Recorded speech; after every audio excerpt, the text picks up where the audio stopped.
Thanks for coming. I'm Tina Srabotniak. I'm the acting head of programming here at the Appel Salon. It's going to be a great event tonight with Junot Díaz and Sunil Yapa. Thank you all very much for coming. The library, you may have noticed, is hopping tonight because there's another big event downstairs with Rupi Kaur.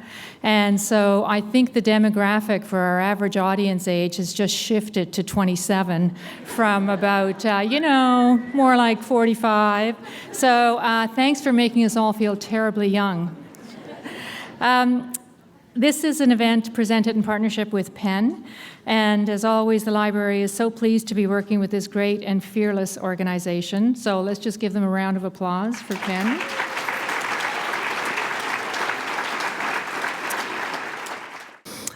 So I'm going to turn things over now to the president of PEN Canada, Randy Boyagoda. Writer, critic, scholar. Randy Boyagoda is the author of 2 novels and a biography, and an excellent writer he is. If you haven't read him, you must.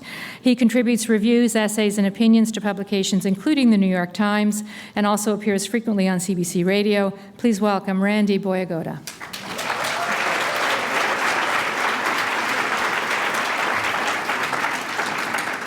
Good evening, everyone.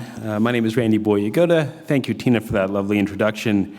And welcome to PEN Canada's 2016 Ideas in Dialogue, Ethnic Male Novelists and Their Severe Eyewear. When I was elected president of PEN Canada a year ago, it was based on this very connection, everyone, as you can see.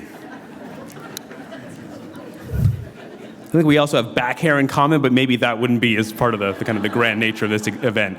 But let me proceed into the proper nature of our conversation. What do we do at PEN Canada? We celebrate literature and we defend writing. And an event like this demonstrates that we are not alone in thinking that writing can change the world. So thank you very much for being here for that.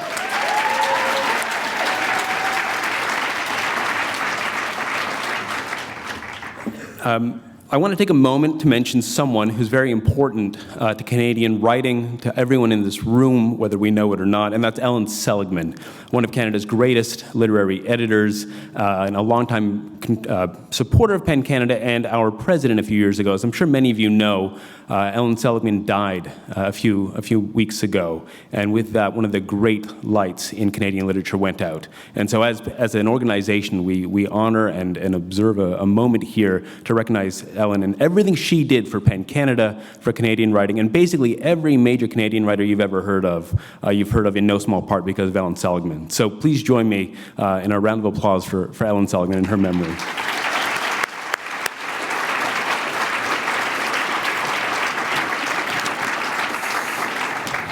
Tonight's conversation, in lots of different ways, is going to touch on diaspora, on globalization, on literature's power to reveal our connections to each other through what Sunil calls a radical act of empathy. And for those reasons, it strikes us as fitting that our empty chair this evening is occupied by the late Bangladeshi-American blogger Avijit Roy. As many of you know, at our PEN Canada events, we always reserve a seat for a writer who can't attend a conversation like ours because that person has been silenced.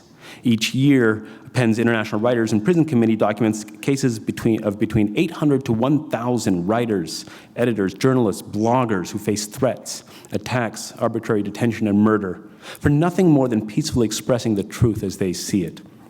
Avijit Roy, who is a secular blogger and an author of works on the philosophy of disbelief and the virus of faith, was one of these victims. He was killed in February 2015, leaving a book fair for what he wrote.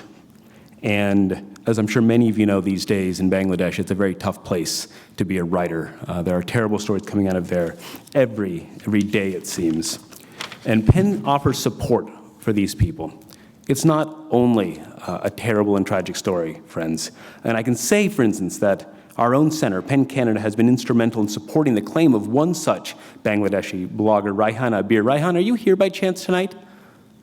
No, Raihan was at an event with us last night, but that meant that his wife had to watch their 2-year-old all night by herself. And I found out subsequently that the 2-year-old went to bed at 2 a.m. and got up at 4 a.m. So I suspect Raihan's on baby duty tonight. But the fact of the matter is, he is a Bangladeshi blogger who PEN was able to get out of Bangladesh into Canada. His life has fundamentally changed. His family's life has changed because of PEN, because of support from the people in this room. And so thank you very much for helping us prove that we celebrate literature, and we defend writing because we believe it has the power to change the world.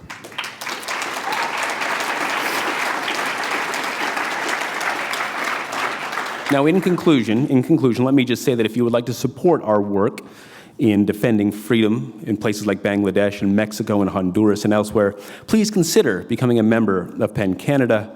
You can sign a petition at the PEN table at the back. Amy, if you could wave at everyone back there, to protest the death of Avijit Roy. You can also offer a donation at the end of this event, again, back there. Thank you very much, everyone, for your support of PEN.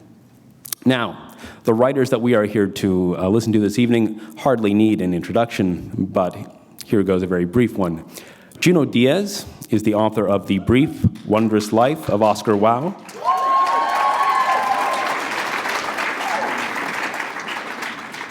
Which won the 2008 Pulitzer Prize and the National Books Critics Circle Award.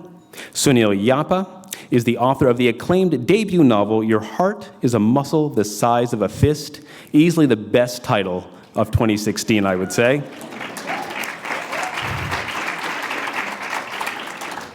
In terms of profile and book sales, I am the stunt double for these two for the rest of this evening, just so you know.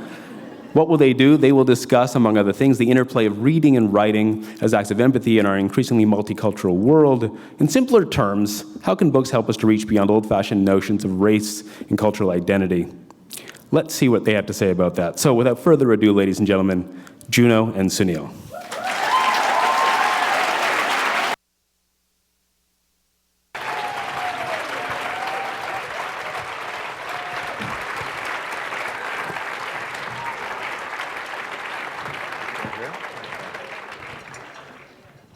How are you? Is this on? Can you guys hear me? Well, I want to say thanks to Randy and to PEN Canada, to the Toronto Public Library, and of course we all know to all the volunteers that make stuff like this happen. It doesn't happen by magic. It happens with a lot of hard work. So thank you to everyone that put this together, and most of all, thank you to all the beautiful faces that are out here tonight. It makes me very happy to be here, and I'm very happy that people are paying attention, that people care, and that people want to hear me and Junot talk about books. So I want to give everyone a hand.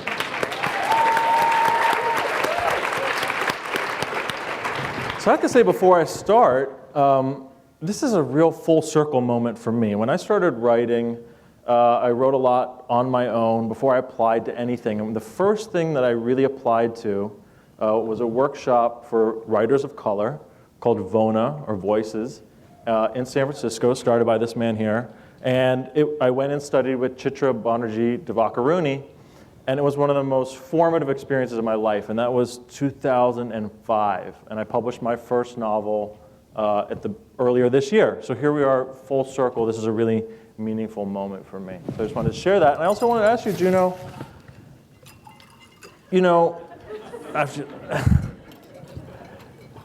obviously, we know about your work as a writer, but I'd love to hear about some of your other work. You teach at MIT, you started VONA, you continue to teach at VONA, you edit the Boston Review. Can you talk a little bit about what mentorship and teaching means to you, particularly in light of some of the thoughts you shared in your essay about MFAs and your experience in an MFA? So what is the work that you do in the culture? Yeah. Thank you. I guess, is this on? Oh, see, it's not on. Cool, thank you. Yeah, this is on now? Cool, thank you, thank you. And of course, thank you, and similar, thank you all for coming, and thank you for all the folks who put this together, the invisible labor that makes all of us possible. Yeah, I appreciate it. And I guess before we begin, I'm always curious about this stuff. I always sort of my countdown before, steady the nerves and shit. I'm always curious, if there's like, how many immigrants are in the audience? Shop. All right. Yeah, how many Caribbeans are in the audience? It's one of my things. I love coming to Toronto. It's like, it's one of the great Caribbean capitals. Yeah. Doesn't South Toronto Asia, too. doesn't advertise that enough, you know? How about any people of African descent? A little quieter, you know? Canada, what the fuck's up? And then I'm curious about this group, the group I kind of embedded in. Any Dominicans at all in the audience? What's that? The quietest? Diablo. The quietest, really? Pero hay dos. ¿De dónde están ustedes? ¿De qué parte están Domingo? ¿De veras? Ahora tengo miedo, man. Ahora tengo un miedo. Okay, well, it's good to see two. Yeah, man. Canada's recruitment, up it, you know? So, yeah, man. Look, I would say, anybody from New Jersey, by the way? I knew there would be one. They let them through. Yeah, I mean, I guess the way to think about this for me, it's, again, I think that all of us have very different relationships to mentorship and different relationships to, say, our teachers. I sort of had I would not argue that I had a lot of mentorship as an artist. Yeah, that wasn't something that happened to me. I didn't have a lot of folks who were really interested, per se, in me being an artist. I didn't come from that kind of a community. I didn't come from that kind of family. And it's no knock on my family. It's like some families are not have a lot of kind of cultural and social capital around imagining their children as being artists. I'm from an immigrant family, and they were kind of, the standard sort of eminently practical immigrants, and they wanted me to be certain things, and none of those certain things had anything to do with being an artist. And so in a number of areas, I felt like the kind of traditional mentorship I didn't receive, but I did have kind of very close relationships with, say, like my librarians. I know this seems really weird, but librarians were like people who most meant a lot to me, like who introduced me to the thing that mattered most, which was that more than anything, I kind of interested in being a reader.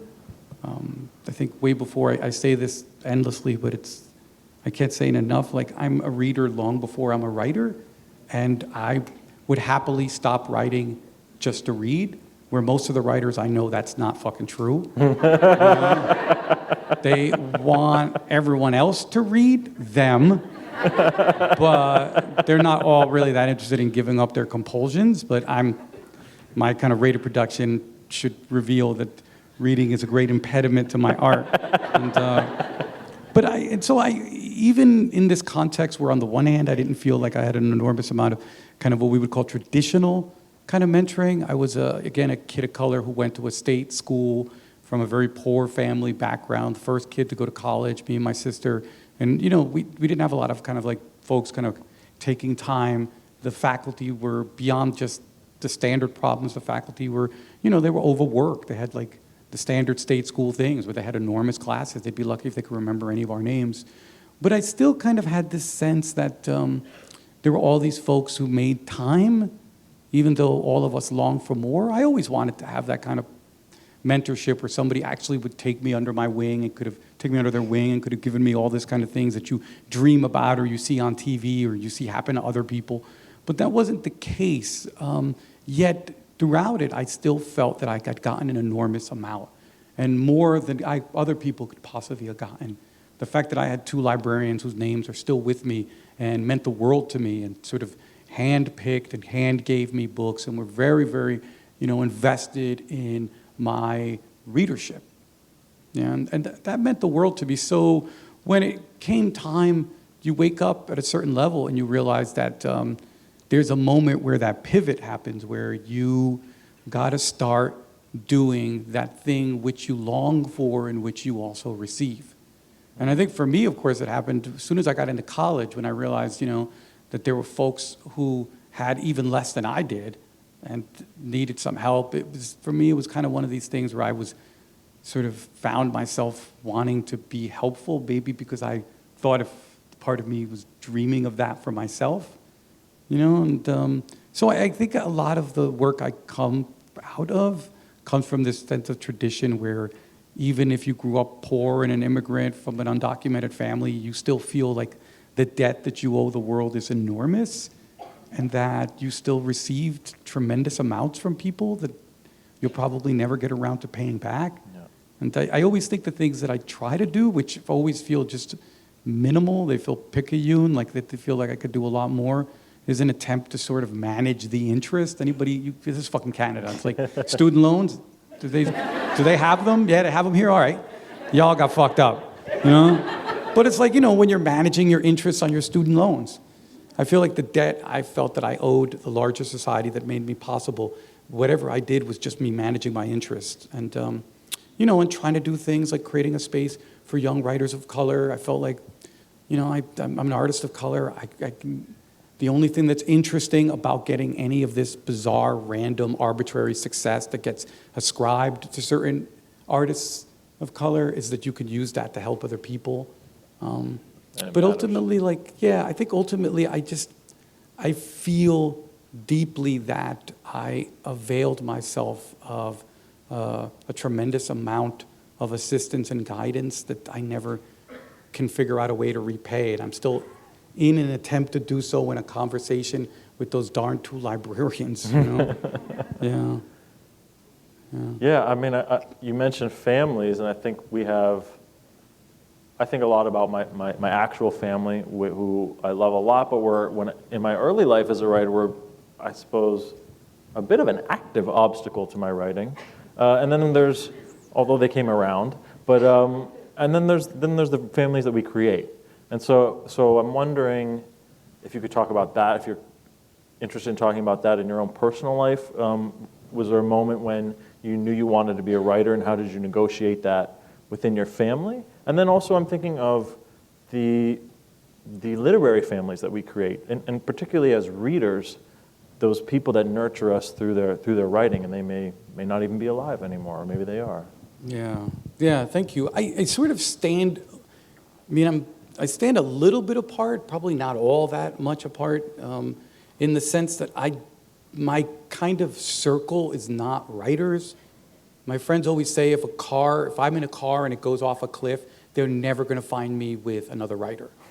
I don't feel that my natural community is other writers. Mm-hmm. I think that's kind of, I mean that only because I think that a writer's natural community is other readers. Yeah. But that's not what we're all taught. We're all kind of taught an occupational theory of affinity, and that writers have to associate in a guild-like setting with other writers. For some career bullshit, basically. I don't know. And it's a reflex, and so many people fall for it. And I think I came up at an age where that hadn't gone into circulation so densely. And that I grew up in an age where, look, guys, when I was studying for my MFA, nobody that I went to school with had ever been to this thing called the AWP, which is now like kind of de rigueur. It's kind of this thing that happens. And I think that was a great period for me, because I kind of grew up under this rubric where, as a writer, you were kind of supposed to be embedded with the people that are most important to you, which is other readers. There's nothing about other writers that's going to make you a better writer. I hate to say this, but affiliation and association with deep readers will make you a better writer. Because after all, if you're writing to other writers, you're in for a world of hurt. Because other writers are not all really there. Last time I looked, when you write for other writers, you tend to be writing for people who are not exactly happy to see you. Understatement of the year. Well, but readers are always making excuses for you. Anyone who loves a writer or loves a book, you can't convince a reader to dislike the books they like. You can iterate and you can list all the defects of a text, and they're still like, fuck you. That's my fucking book. And Try to parse someone from their favorite text. Other writers don't even need excuses to undermine your work and to be like, you're whack as shit and I don't like good, you. man. And so I would argue just that simple, just that simple modality, that if you think explicitly as an artist that your community, or as a literary artist, your community's readers, you're basically thinking about generous people who are very excited to see you at the party. And it makes this very difficult task that we've set ourselves to do much, much easier. And it's easy for me, I'm old enough where when I read a piece of work, it's almost easy to tell when somebody's writing for other writers. You can tell that they are expecting blows versus when they're writing for readers. Generous. And there's this sense that like, these people want me here. And I don't gotta dress a certain way, and I don't gotta speak a certain way, and I don't gotta think a certain way. They want me here. And if I fumble, they'll make up the difference. You know, and that's, I think, part of when I think about my own internal family, first comes readers. And if I have any secret to my artistry, it's that when I close my eyes, all I see is readers. You know? And I see my experience of reading, which is these other books that for me were never this battle or this anger or this thing. You know, the books I love them profoundly, and I love them for all their defects. And I assume that anything I write is going to have plenty of defects, and people will like it despite that. And then, you know, I think for me it was interesting because, you know, you would think somebody who came up in the kind of community that I grew up in would seek sort of like-minded kind of cosmopolitan artist types, but I think growing up where I did sort of put this thing on me where most of my friends don't understand why I write. And I think I got so used to being the fucking weird dude that they're just like, what's wrong with you? That I think I never kind of broke free, but all my friends are activists. And so that original practice, I think, definitely bound me to families and to a kind of a group, the ways that perhaps even my writing didn't. My friends, all of them came up in some way in some kind of civic engagement, some kind of activism. And, you know, now when you're in your late 40s, early 50s, there's nothing funnier than us old activists, you know? It's like, you know your shit is on some wild utopian stuff when you're still 50 years old and you're like, tomorrow. You know? Get them, motherfuckers. We're going to get them. We're going to get them tomorrow. You know? So, you know, for the youth out there, if you can hold it together for another 35 years, I promise you. We're coming. Yeah, it's just, you know, it's not a bad way to warm yourself up. Yeah, man. Yeah. But, you know, and just one final small minor comment just to sort of kind of round out, because the question is very valuable, you know, and insightful. And I think that, again, I was not hurt by coming up as a reader in the 80s when there was this tremendously fecund and generative conversation in African diasporic writing across gender.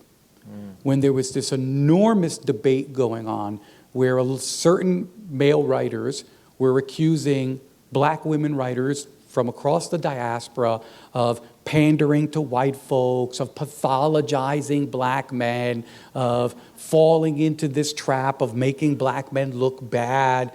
And it was really fascinating for me because I was in college when this was happening, and it was hand-to-hand combat in the papers. People were on public television, and it was valuable to me because I could see so clearly that the male writers were just wrong, and that I kept thinking, y'all mad at what Toni Morrison is saying about males? I was like, I thought Toni Morrison was really generous. I grew up in this community. I was like, yo, she let, I would argue, she let patriarchy, she let them off with only like 8 black eyes, where more deservingly was about 50 or 60. So seeing this kind of cretinous conversation unfolding that was all about the preservation of masculine privilege and the preservation of patriarchy, directing the conversation inside of a nationalist, arena. It was really important for me as an artist, and realizing, when you're 17 and you're sitting there and being like, I can't side with who I'm supposed to be siding with, man.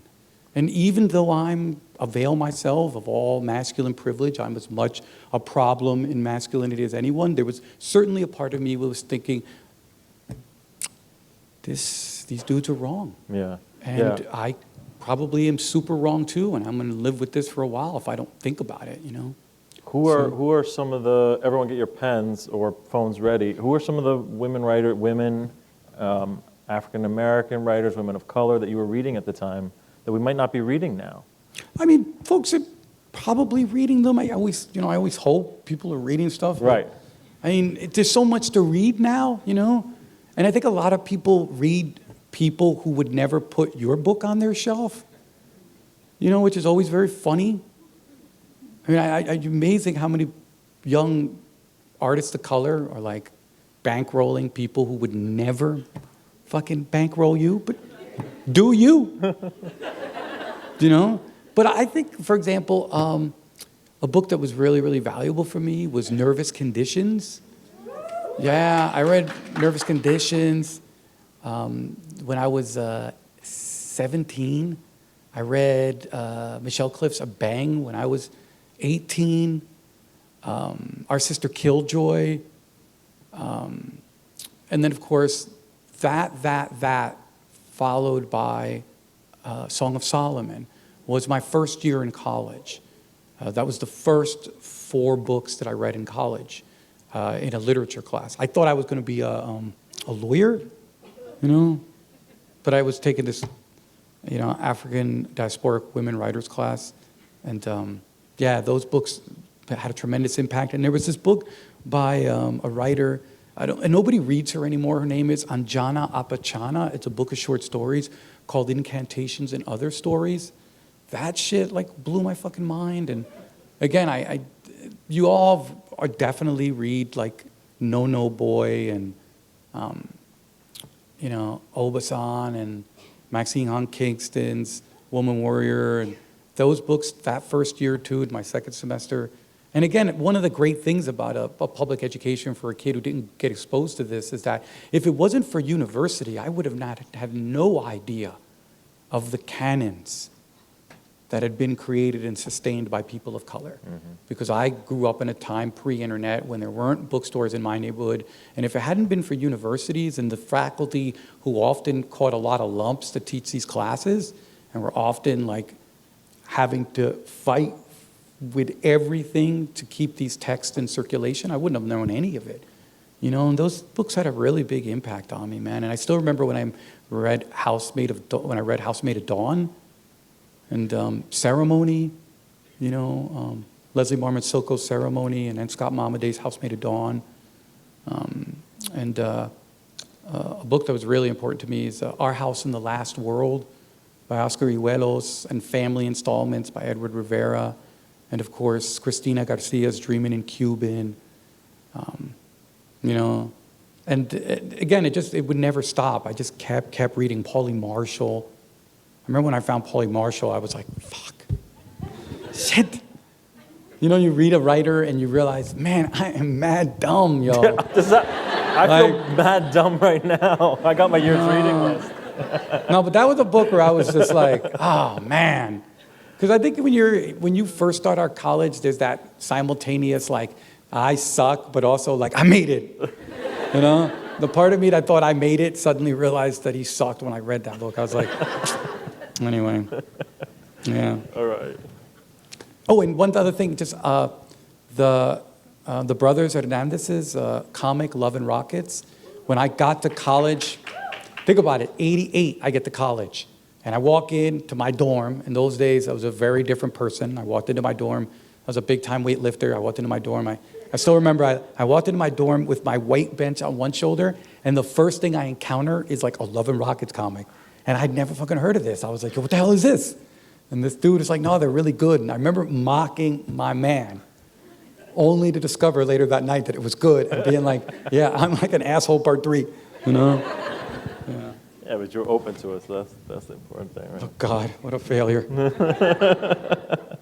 All right, so I wanted to change gears a little bit and talk about some of your books, talk about some of the writing.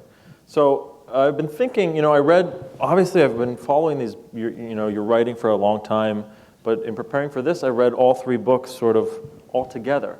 And it's a very different experience. I wonder if someday they might even be published together. But one of the things that came out of reading all of them together, I started, and maybe I'm mad dumb, but it occurred to me that your work is so much about family.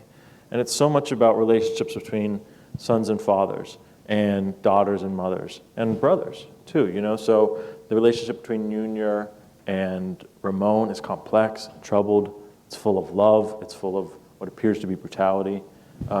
Same for Junior and Rafa in a lot of the stories. And I have an older brother, and God, that feels accurate. I mean, just the mixture of love and shit talking is just perfect. It really, you nail it. And there's this one moment in Oscar Wilde. There's the section Wildwood, which is narrated by Lola, in which her mom is she seems downright villainous, in some of the ways that she treats Lola. And then I think you do this really amazing move where the next section is about Belicia in the DR. And I thought that was a really amazing move as a writer, and for me as a reader, I experienced a lot of empathy for that character, for the mom, for seeing her life. And I just want to can you talk about the role of empathy in your work, and particularly empathy for our parents or your parents and where they come from, and some of the things that they might have gone through that brings them here. I mean, it reminds me of how, I grew up, my dad is from Sri Lanka, and I grew up sort of ashamed of him in some ways. And I'm deeply ashamed of that now, making fun of his accent, or he said peachy dory instead of hunky dory, or whatever, messing up the American idiom. And yet at the same time, my God, what the man gave up to bring me here. Who am I to make fun of him for some stupid expression? So if you could talk a little about that. We're young, Yeah. We're young, and we learn very well under the tutorial of societies that teach us that we should hate ourselves. And that, in fact, few are the people who do not succumb to these hegemonic societies that teach you to absolutely despise yourself. You're a woman, despise yourself for being a woman.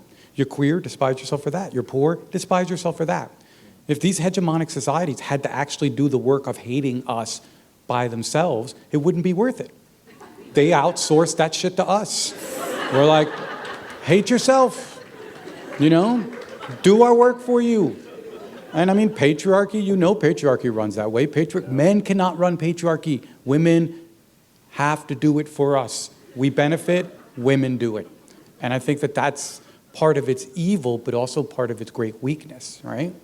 And when I think about this question, I think about specifically what you referred to, the complex and just awful, troubling relationship between the daughter, Lola, and her mother, Belicia, in this book that I wrote called Oscar Wilde. I think that came out of having a sister who was two sisters, one who was 1 year younger and one who was 2 years older, right? And when I had to write this section, I had to first imagine not only my sister's deep problematic relationship with my mother, but I had to actually figure out how they might figure out a way to gain compassion for them. I couldn't just write it because from the point of view that my sisters were just mad at my mom, because my sisters were really mad at my mom. My mom thought she owned my sisters' bodies in really disturbing, almost predatory ways. I saw it in my own life. I could come home my sister, we're only a year apart and 2 years in the other direction. I could come home and literally I could stroll into the house at 2 a.m. and my mom would be like, made food for you. You're 13 years old. And my sister would get a phone call and it would be a male on the line or somebody perhaps with a husky voice. And that would turn into a torture session for my sister. That would turn into this just tableau of just torture and accusation and punishment and shaming. And I just was living with my sister's hell parallel to my privilege my entire childhood. And so when I kind of like was in my early 20s, I was like, yeah, I'm sure. I was like, why are you so mad at Mom? Even though I had witnessed it. Because it was really important for me to maintain the innocence of my privilege. People are always have to insist on their innocence when they're guilty. You know, no one assists more than the guilty, not even the innocent. And I think that it took my sister confronting me and being like, yeah, well, maybe if you were a real brother and had ever really noticed what we went through, and I suddenly dawned on me after a few years of wrestling that I actually knew what they'd gone through. I'd witnessed it firsthand, and that I had blocked all compassion, sympathy, and solidarity because I wanted to pursue my privilege. I was young, but that's what I really wanted to do. And I think that often inside of families, we betray our siblings in ways that I think we often find it difficult to address. And that if you plan on having a future with a sibling, you have to start attempting to deal with this stuff and to admit some of the ways that we haven't been there, you know? And I think that for me, a lot of this stuff began with this conversation with my siblings and with this idea, first finding in each other how we weren't there for each other in really predictable ways, masculinity and patriarchy, you know, and then beginning to think about where our parents fit into this. And it was always a struggle because, you know, the thing about being a child is that you all know is you are completely at the whim of your parents. And so there is a tremendous amount of hurt that can be produced by that. You don't need me to tell you that. But there's also a tremendous amount of confusion. What happens when the person that you need and care about the most in the world is the person that does the most damage to you? How do you bear witness to that when your fear is if you bear witness to that, you'll lose whatever little contact you have with them?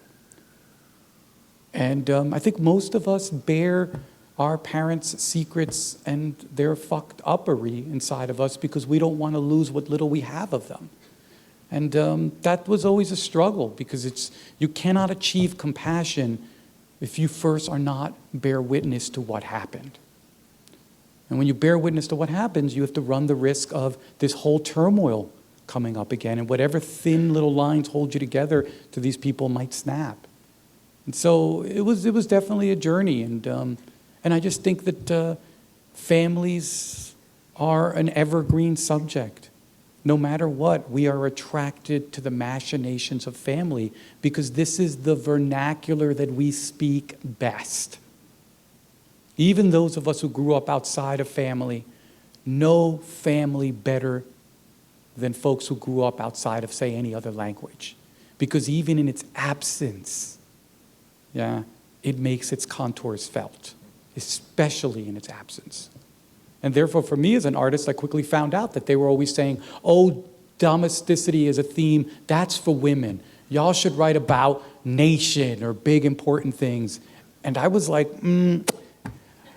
yeah, I'll get back to that later because domesticity is the most basal level, that which we understand best. You know, and there's a reason, y'all, those of you who watch Game of Thrones, watch Game of Thrones. Game of Thrones is about a couple of aberrant families, and that's it. It's wrapped in neo-medievalism, but it's just a bunch of domestic conflict, with like horrible, horrible stuff. Yeah. So, I mean, that's interesting. I wonder if that isn't some of the reason that when I was younger, I distanced myself from my father, was to maintain my position of privilege as a quote-unquote American. And because I remember people asking me, where are you from? Because my name is Sunil, I guess, and I grew up in rural Pennsylvania. And I would say, well, my dad is from Sri Lanka, but I'm from here. So I think I maybe was protecting some of my privilege, or maybe it was a bit of a survival instinct being Central Pennsylvania. But that's really interesting, man. But, yeah, I mean, I can't speak to that. I just know for me that you begin to partition. And I grew up hating all that was black. I may not optically conform to your myths about blackness, but I was real aware that I descended from blackness on both sides of my family.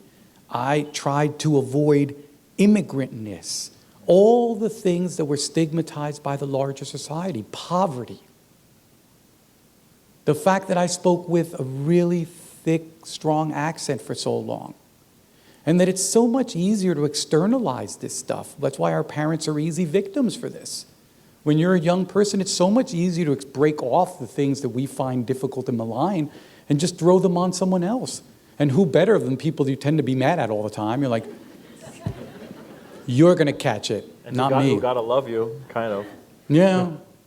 Say supposedly supposed to love Right. you. Yeah.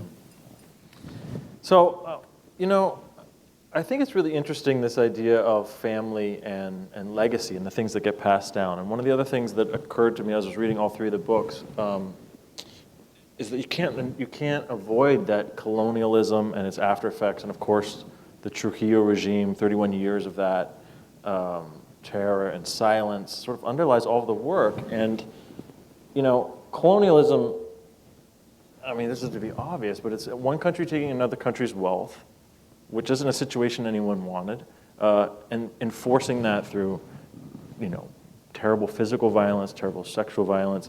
And I think this process obviously rearranges physical boundaries, but also social dynamics, and maybe most profoundly, human psychologies. And so one of the things that's most moving about your work to me is tracing the legacy of how human psychologies have been distorted by colonialism, by the Trujillo regime, by that kind of control, and how we then reproduce it. I mean, in an interview I read, you said the devil's greatest trick is that he made us forget that he exists. It's the same thing for white supremacy. Is that how we reproduce all these traumas? So I guess my first question would be, because I don't want to put words in your mouth, but what do you think are some of the legacies of colonialism and the Trujillo regime that you see appearing in your work, or that you're working through in your work?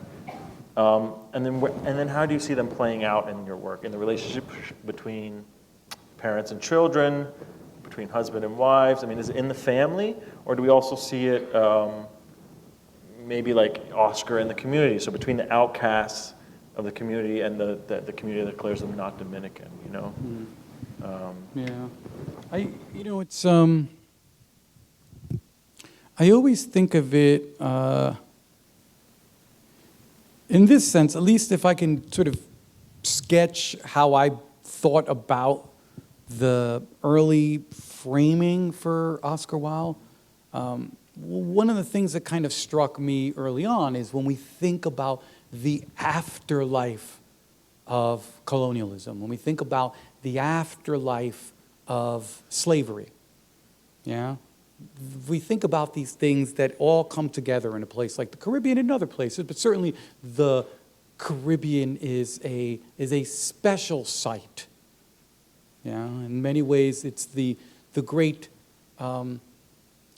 we could say it's the great kiln that forges the regimes that end up tormenting the rest of the planet. If there is a Mordor, a foundry, a factory, this terrible engine of darkness, I would say it's located somewhere very close to the Caribbean. Wherever Columbus landed, right? And just where we beta tested all the forms that are now the ones that run our civilization. The plantation economy, the ownership of people, the idea that breeding human beings and that human ownership of people that you have decided are not human, all of these logics haunt every part of our civilization. And I think that for me, one of the profound things that I began to think about was one of its sort of ontological textures yeah, of coloniality is this concept, right, of, of ergo conquiro, right? This idea of I am a conqueror, therefore, which is this way of thinking about the entire world, which is this simple logic, which is if I am white, I am human, and that if you are not white, we are not sure you are human. And that is something, this kind of ontological suspicion that is cast upon people of color and that people of color themselves cast on each other is a constant.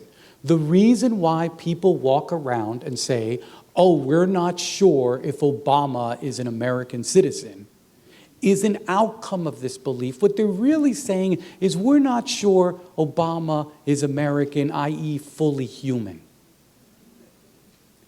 And the way that people of color get rendered into monstrosities by this society, the way that, the average mainstream doctor thinks that people of color can withstand more pain, the way that if it's a dark out and you encounter a person of color, you're like, that's a monster, someone very dangerous, and therefore I can justify any violence I want towards them.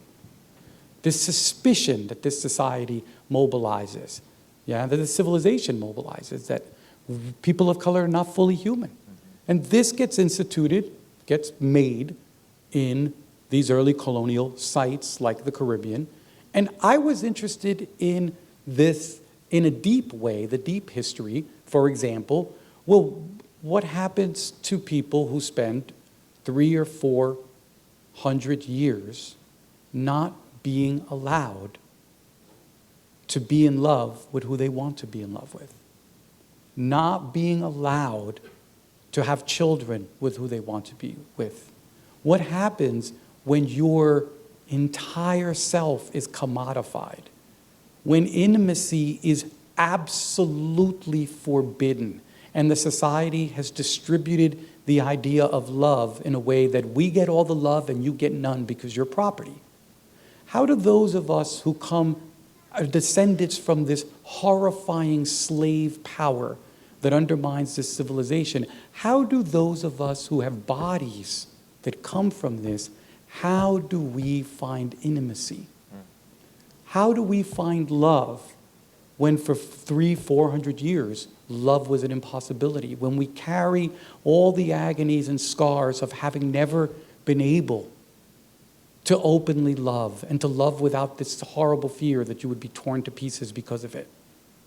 And so when I write a book like Oscar Wilde, which is about this young, fat, nerd boy, Oscar's problems with intimacy are not that he has a problem with intimacy because he's fat and nerdy.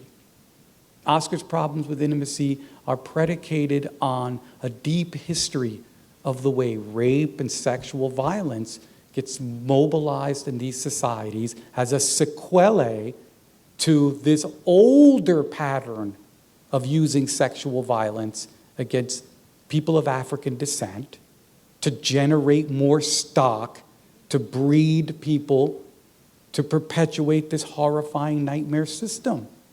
And so therefore the rape that seems to dog Oscar's family in this generational way, the way that Trujillo runs a plantation in the Dominican Republic harkens back to an earlier plantation, which makes people like Oscar and Lola and Belize and Abelard possible. And for me, kind of contemplating some of this early history, thinking about part of the reason that a lot of Oscar's neighbors and friends and associates keep saying, Oscar, you're not Dominican, is a very straightforward, old-fashioned pattern. What they're basically saying to Oscar is, we're not sure you're fully human like us. And that's something that we've been really good at doing to each other. We encounter biracial people, and we're like, you're probably not fully who we are. We encounter people who don't fit the look of our community. We're like, you're not fully who we are. You encounter someone who doesn't speak Korean. You're not Korean. You encounter someone who wasn't born on the island. You're not of us. And we're really quick to disenfranchise each other. And for me as an artist, I could not help but link it back to this earlier pattern where we grew up under a tutelage of being told that we who look like this are always under a constant suspicion. And I was interested in all of these things, and I thought a long time about these things before I began to write Oscar Wilde. Now, of course, it all hides. Most people who read this damn book, if the few people who read it are not thinking, oh, this is about the afterlife of, plantation rape on Intimacy. That's not what's going on. But it's the second time I read it that I thought that. Yeah, no. You were like, wait a minute. But as an artist, it's these high-level concerns that drive you. These high-level concerns that, for me at least, help to organize the way I'm thinking about the work. Well, as an artist, when you're looking, you're sitting there for years staring at your characters, it's hard not to realize that that's where their motivations are coming from. It seems to me that would occur to you. I think it's funny because for me, it had to come from the opposite way. First, I did the kind of meta thinking.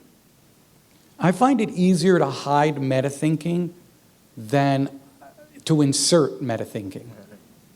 In other words, it's easier for me to have a plan and hide that plan than it is for me to write and then suddenly say, oh, I better make this fit some other shit. And so I tend to lay it, the thing is people read my work, and it's very easy for folks to think that, oh, this is like somebody sitting across from me talking to. But that's the point, that if you start with a lot of stuff in your head, you got to work really hard to hide the framework, because you don't want people catching on that you're up to other things. Now, we're almost time for questions, I think. There's only enough time for, I think, 3 or 4 questions, so I thought we would just turn to y'all, and if you guys want to ask me or talk about something. Is that somebody actually getting up? Oh, yeah. My sister. I'm really short. Thank you. I have a question and a gift. My question is, you mentioned that compassion requires bearing witness. So I wondered if reading is a bearing witness, and what are the possibilities of compassion and solidarities and transformative justice can be gleaned from reading across race? Yeah, I'm not sure. I don't know if I know all of the sort of, all the gifts that reading can give us. My sense of it is that there's plenty of people who like reading about African diasporic people and don't want them anywhere near them. And the same way that I don't take someone's love for hip hop as some sort of proof that they're really down with the communities that I'm with. I think that ultimately, while I think art is profoundly valuable and important, I think that there is something about human collective, human contact, which cannot be avoided. And that, in fact, reveals more about a person. I guess I would rather folks be in contact with actual communities from, say, my community, from the African diaspora, from the Caribbean, than direct contact, than just simply imagined contact. Because we've had a very long history of liberal imaginaries that are very, very comfortable with consuming our communities, but have absolutely no tolerance for our actual presence. And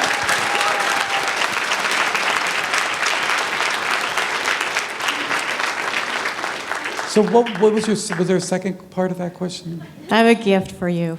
Oh, thank you. You're very kind. So, man, I'm so inspired by you. My friends know. They think I'm a freak a little bit. I wrote this novel. Congratulations. It's called The Wondrous Woo, and Congratulations. I titled it as a homage to Oscar Wilde, so I just wanted to give it to you. It'd be my honor. Thank you. Very kind.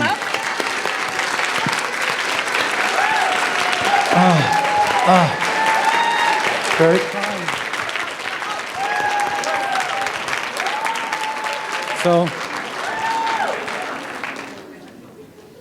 All right.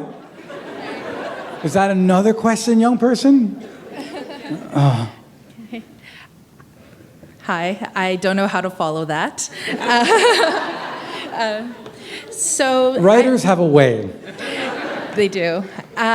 I just have a question for both of you, actually, just in terms of personal experience of choosing to be a writer, because I found that, my parents came to Canada when they were 19 and 20 years old, worked their way up, and they went into something stable. They went into accounting, and they built their way up. And then I was born here, and when I told them that I wanted to study the arts in university, they were not pleased. So I'm just wondering, how were your parents' reactions when you decided to study literature, to become a writer? Do they see your work as important to the talk of the immigrant experience? Sir? Sure. I mean, our parents worry about us. It took me a long time to figure this out, but because I clashed with my parents a lot when I was younger.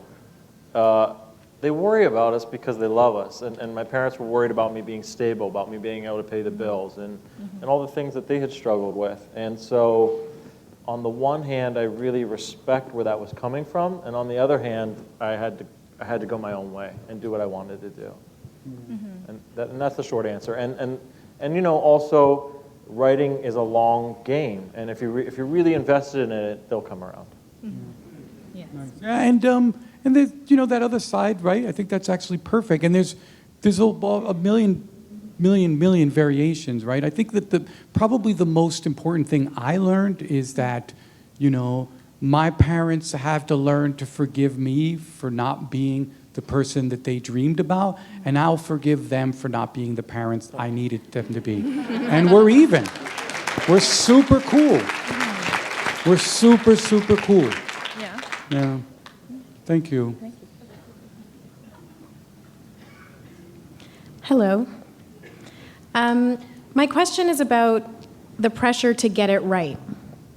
And I mean from both a personal perspective in wanting to do your own self-justice and your own experiences and truths, but also in getting it right on behalf of people who, whether you like it or not, look to you to get it right, to right everything else that's out there that's wrong.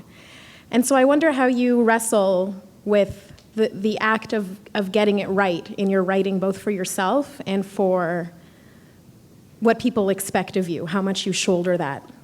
Yeah, that's a good question. I mean, for the Dominicans here, you guys know that term, privancia, right? Privar. Yeah? I'm not going to put you on it's not a test, don't worry about it. I think many of us, it just seems like that seems like a very difficult onus to operate under. I think that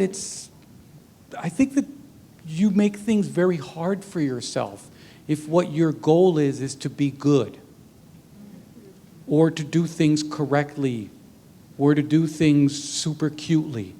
I always say that just as a shorthand. I just say as a shorthand, right? I think that desire to be cute, right, to do it well, to do it right by people, is an enormous burden and a way to guarantee that you're going to have great difficulties doing this.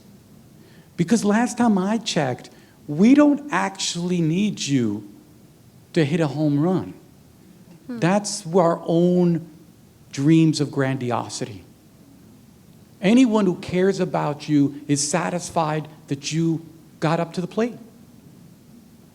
And come what come. We're all human.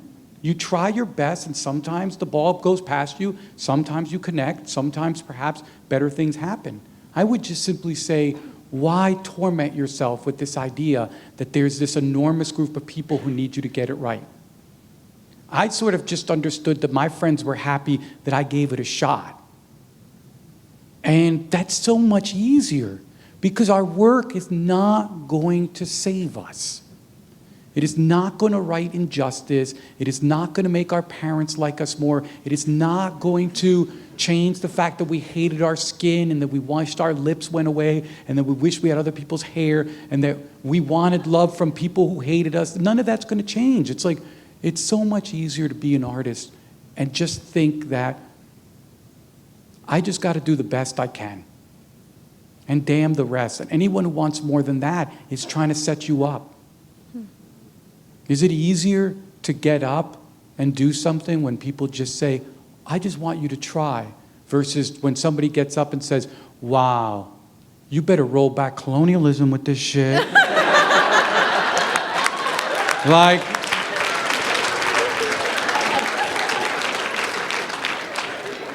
any framework that puts you under that kind of pressure is a framework that you should eject.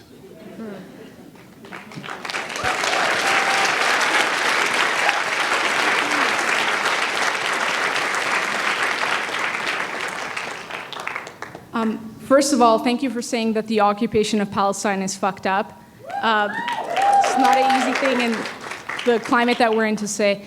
Second, it's a very quick question. When are we going to see you do comics? Want to see me do comics? Yeah. Yeah, I suck at everything but writing fiction. So we'll see. I'm terrible and slow.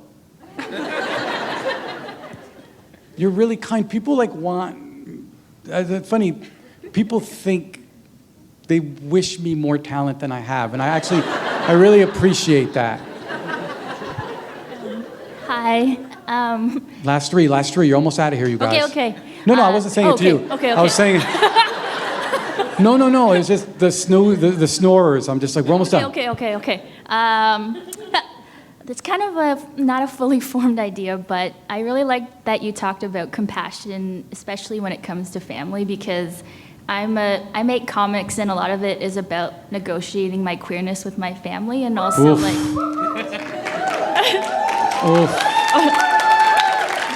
And just like negotiating silence around abuse, and just like the legacy of silence. And I guess my question was around negotiating the grief around like maybe my parents never seeing this work that that I'm putting out there, and just negotiating that.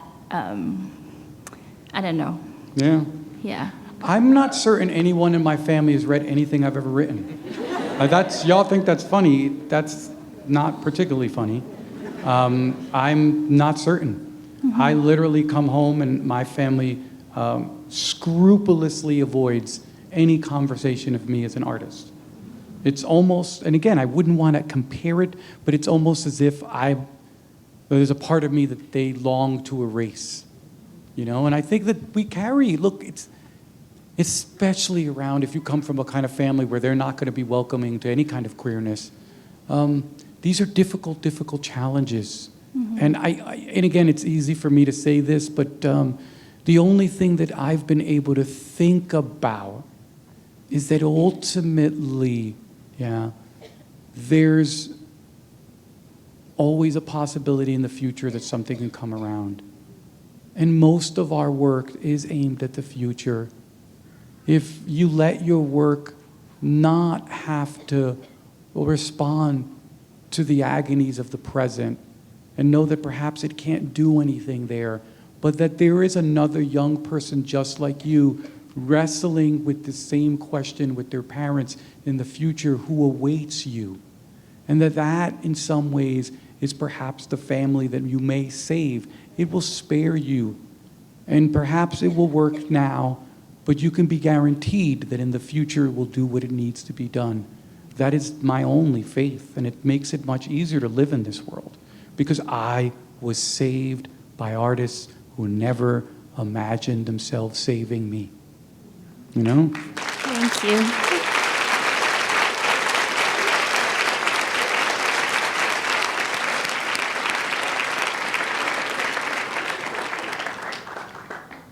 Hi.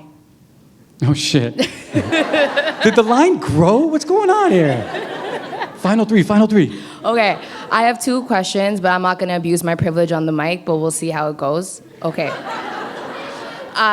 First question, let's get really serious tonight, okay? Let's talk about Beyonce. I think Beyonce's very serious. Yes, thank you. Lemonade just dropped this weekend. I'm really hoping that you watched it. I did. Okay, next question.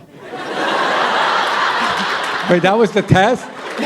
I was testing you. I was testing your authenticity. No, I'm joking. I totally wasn't. Please check wait, it out. if that was an authenticity question, let me go back and fail it. I prefer it that way. But you should really check it out. It's all about... I've seen it. Yeah. Oh, you have? That wasn't a joke. Oh, okay. You asked Sorry. me if I saw it, and I thought I said yes. misheard. I thought I misheard. Sorry. No. I said yes. It's just hard to imagine that I would.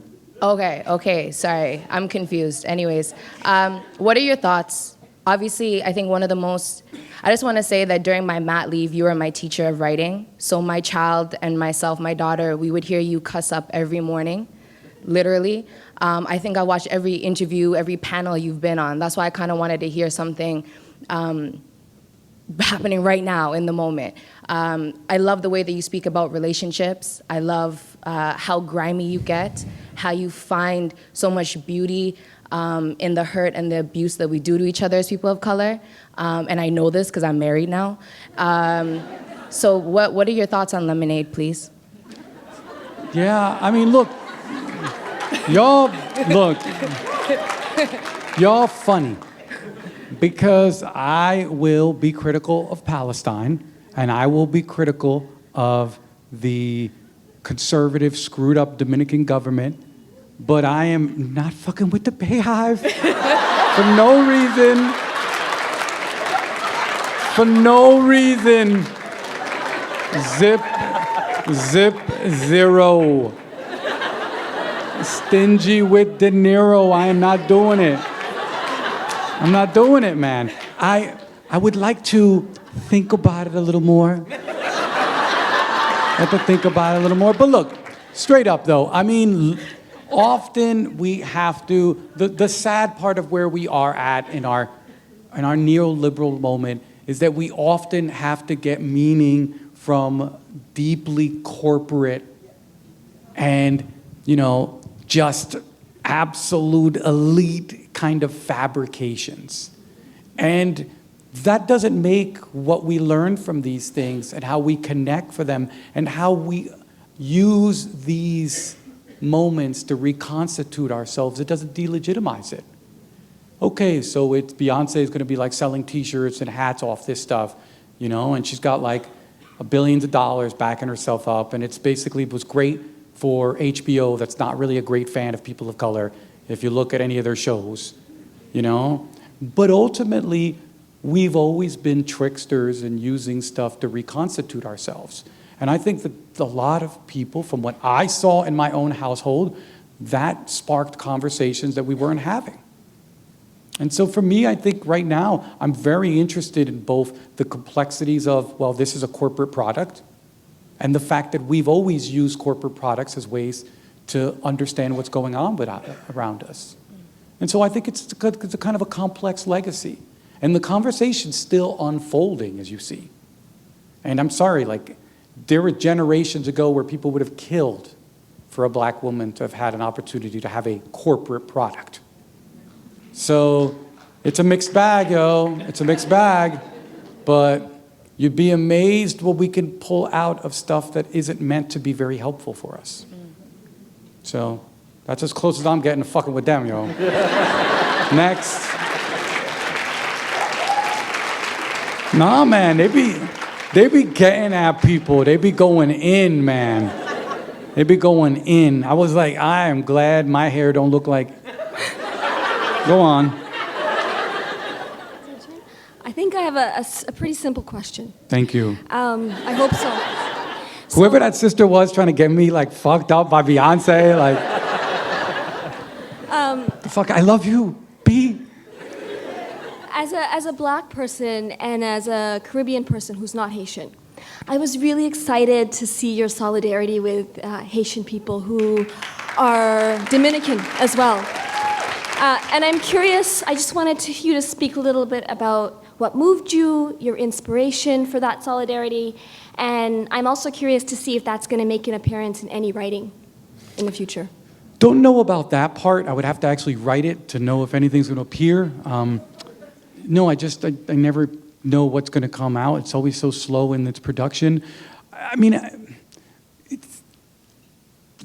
let us enter the the genre of self-aggrandizing, self-congratulatory narrative. But my thing was, look, I mean, for God's sake, I'm a member of the Caribbean diaspora. I understand what it means to be afflicted by people who use formulas of nationalism, formulas of citizenship, who use sort of the presence of immigrants and the children of immigrants and the great-great-grandchildren of immigrants as a way to distract people from the larger questions of elite crimes and elite sort of just depredations. I grew up in this world. I grew up my whole life being the victim of this kind of injustice. And, you know, you grow up with this stuff around enough, it's not as if you're not going to be like, this is wrong. And the thing is that how in the world can you come up as someone in diaspora and not have solidarity for the very people you would be under any other circumstances? You know, and there was a part of me that was like, you know, the Dominican government was real happy to applaud me and give me awards when they thought they understood me. But ultimately, there is nothing about an elite political project that's going to win me over as opposed to the kind of people I grew up with. That was at least what I always thought. And in this case, I tried to practice it. You know, but it's, for God's sake, man, you know, you go through immigration as an immigrant, poor immigrant kid, and you don't have a heart? You know, you can't see this terrible crime being committed? You know, and there's nothing about any nation in the Caribbean, for as much as we attempt to be like, oh, I'm Bayesian and I'm this, it all feels very much like siblings. I'm not even talking about cousins. The distance between all our nations in the Caribbean is as thin as a banana leaf. And we love to allow our elites to tell us differently. But at a folkloric level, at a profound level, we know it's not true. I couldn't do it. I couldn't do it. You know, I could not do it, you know? And many of us couldn't. I was not alone. I was not alone. Many of us couldn't. I think a whole generation of us realized exactly who we were. And there's always moments like this where you wake up and you're like, no, no way. No way.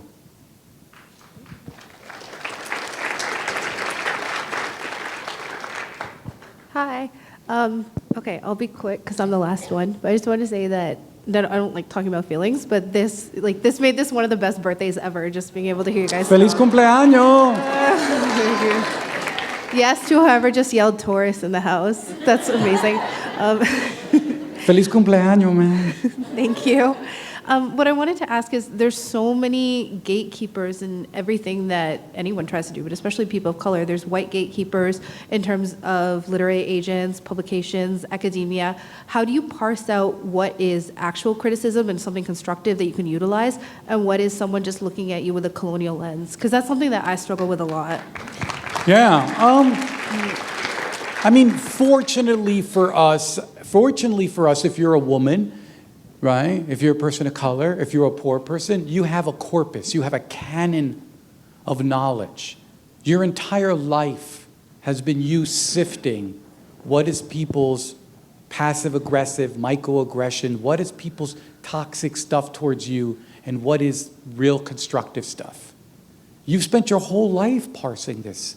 Your life has made you perfectly suited to sift what this means. And I think part of the challenge, as any of us who are artists, is how good are you? How much have you engaged in a conversation with yourself about your needs for approval? Part of the reason we get confused when somebody hates us and gives us advice, and somebody loves us or is neutral to us and gives us advice, is because our own relationship to disapproval or approval is disorganized. We ourselves are uncertain or haven't begun to understand how deeply we want approval and how easy it is to mishear things when we want approval. and how approval has a way of distorting our realities.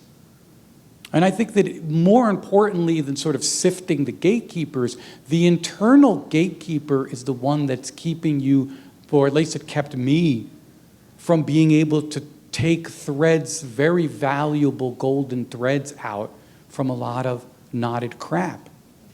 And I think I first had to understand, how much do I need approval? What is my relationship to approval? How desperate am I for the whole world to applaud? How does that deform my work? How does that make me want to be famous quickly? How does that make me want to take shortcuts? How does that make me angry at myself for making mistakes? How does that make me wish to produce over explore? And I think that when you begin the conversation with yourself about approval, all this other questions of the possible intents behind people's advice becomes a lot more clear, because you've got your ground. You've got something inside of you. You have a compass.